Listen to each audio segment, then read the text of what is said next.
All right, we are here on the Wright roof with our damaged shingle here. We've got our OC, Oak Ridge Driftwood, which is the suggested shingle. We're gonna go ahead and start separating this guy. Make sure we take our time to avoid any tearing that might be caused by mat transfer. So we got a little bit of delamination right here happening as we go to separate that shingle. This is the one we're replacing with the damage, but you're gonna find that throughout the whole roof.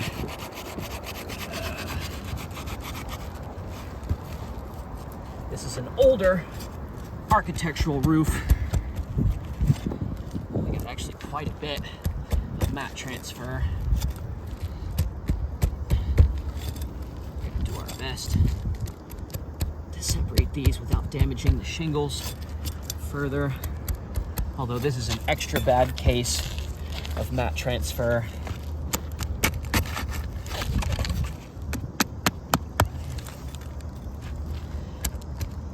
So these shingles here are just not wanting to separate due to the cycling of day to night with the temperature, season to season. So we've got, again, some delamination happening here.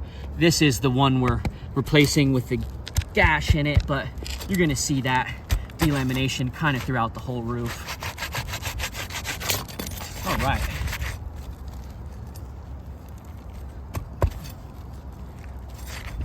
So it looks like we got some pretty bad mat transfer in here.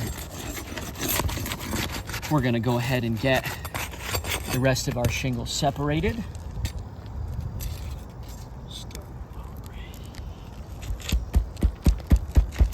These are extra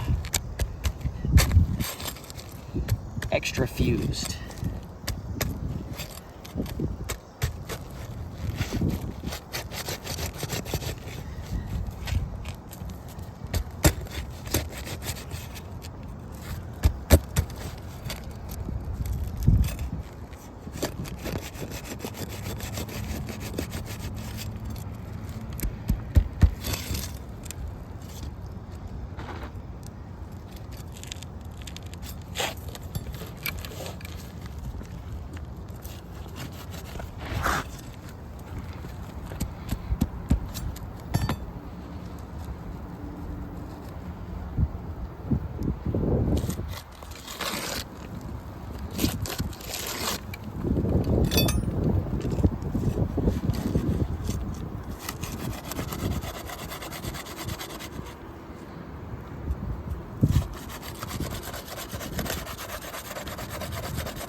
Really trying to work with this mat transfer, but guys, it is really bad.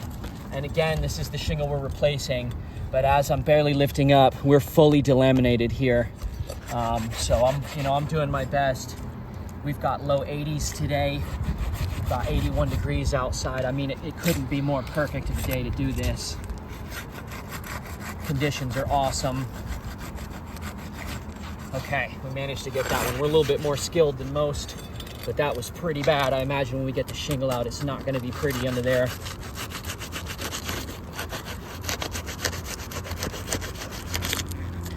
Okay, unseal here. And we're gonna need to unseal one more row because we have a nail line here and a nail line here. We're gonna go ahead and go up to the next row, unseal our last few shingles. Oh, luckily this one seems to be a little bit better. And again, as we come through here, we're getting delamination on the entire roof. None of these teeth are able to stay down.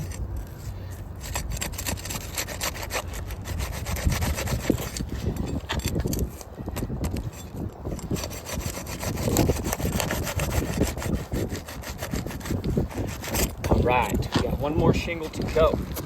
This is the one we're removing here, so we'll need to get this out as well.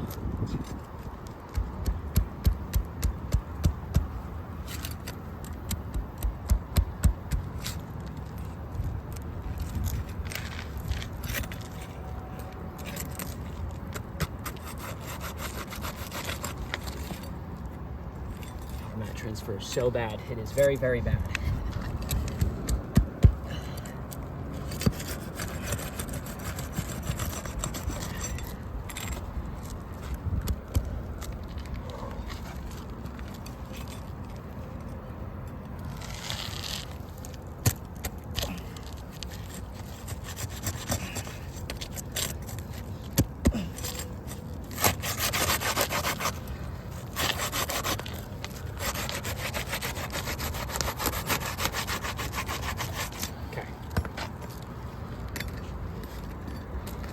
So we have unsealed the shingle we're replacing, the gash, the ones directly above it, covering our first nail line, as well as the two up here, covering that last nail line. So you can see that mat transfer is horrendous. It is just absolutely refusing to let go.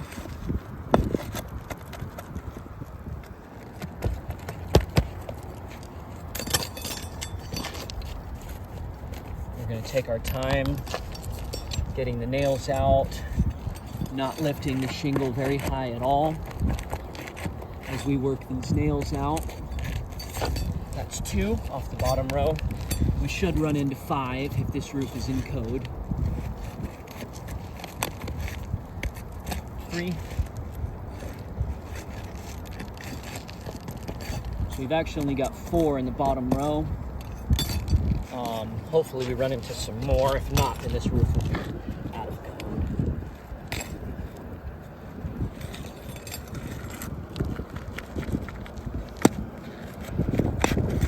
These nails are not wanting to cooperate. So that's our first one out of the top. Looks like we do have one more right on the end here. So that's going to be 2.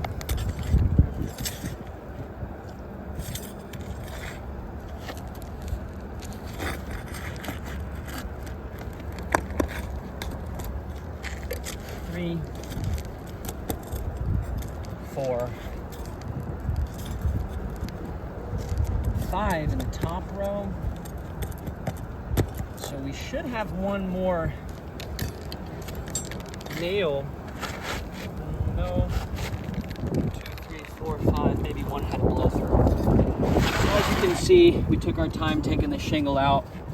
And what you've got here, so this is mat transfer. So that is basically where the shingles are so old and have cycled temperature so many times that they start to grab onto each other here. You can see where it's shiny. That's good. That's our sealant strip. This more matte color, that's actually the back of this shingle having been torn off. And here you can see it was so strong that it actually ripped the shingle underneath. You can see that here, you know, from the shingle above. This mat transfer here is from this row up here. And then, you know, on the back of here, this is kind of what traded. So this flipped over, this was over here. I mean, it ripped a couple inches of that shingle off. There's really no way to separate these. You know, that's gonna be a repair fail straight away. And you can kind of see just the general state of the roof. It's lost all of its pliability, which is something's ability to bend without breaking. It has none of its moisture anymore.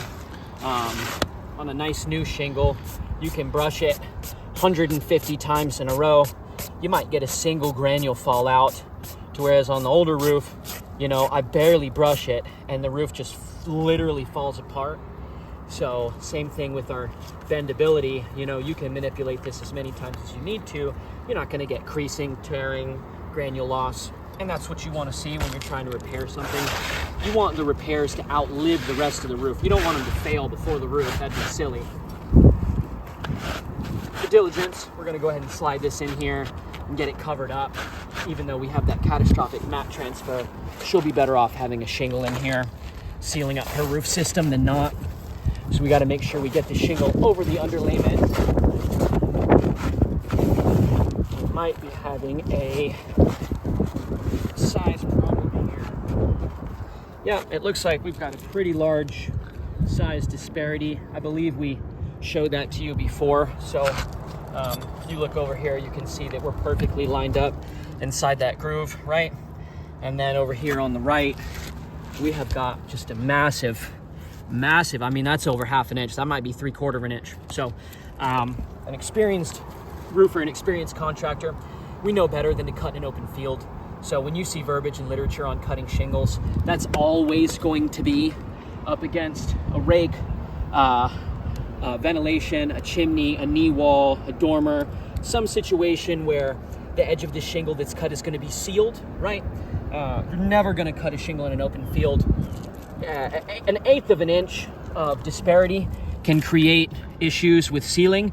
So you've got 13.5 inches. A human hand has got to cut through rubber with a blade. It's just, you know, we know better than to do that. So this is, again, going to be another super fail here with that disparity, because this shingle is just not going to be able to seal on that end. We're going to go ahead and nail it in, though, because, again, she's better off with the shingle than not. However, we've kind of failed 2 or 3 times over at this point, and we all know what's going to happen. You know, when I go to lift this shingle, we've got the mat transfer holding the shingle.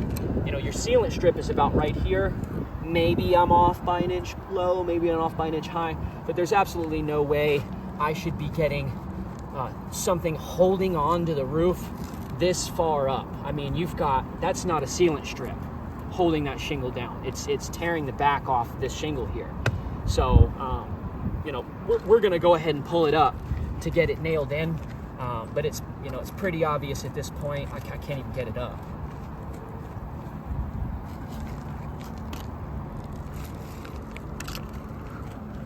I can't even separate it.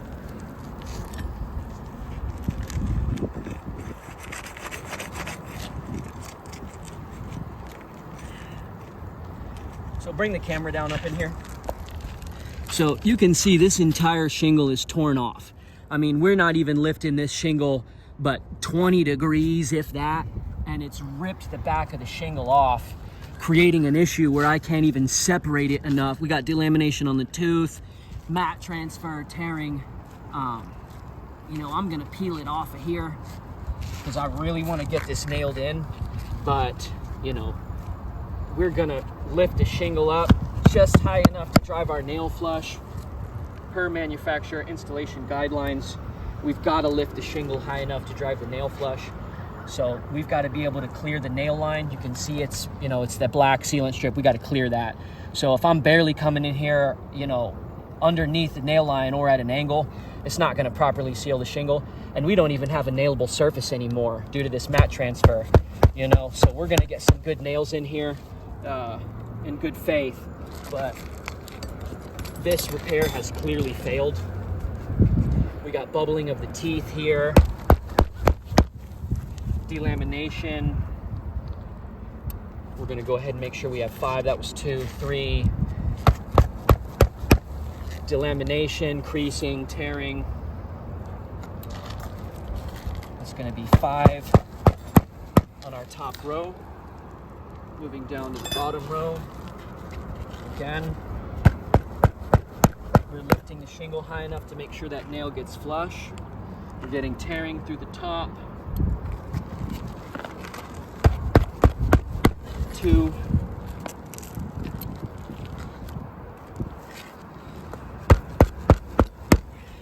3. 4. And for code, our 10th nail. And all of our nails disappear nicely under our shingles. So again, we can brush this shingle all day long. None of these granules are going to fall out. You can already see tearing through here. We got delamination of every single tooth. Every single tooth on here is fully delaminated. None of them are holding on anymore. You know, if I go to barely brush the shingle, all the granules just fall right off like a waterfall. Creasing, creasing, creasing, creasing, size disparity. And then the color's off as well. You're gonna have that happen on these older roofs, no matter how close the match is. You know, you've got half your granules, so it's just gonna be a slightly different color. It's my professional opinion that this roof cannot be repaired and must be replaced as a whole. Thank you so much.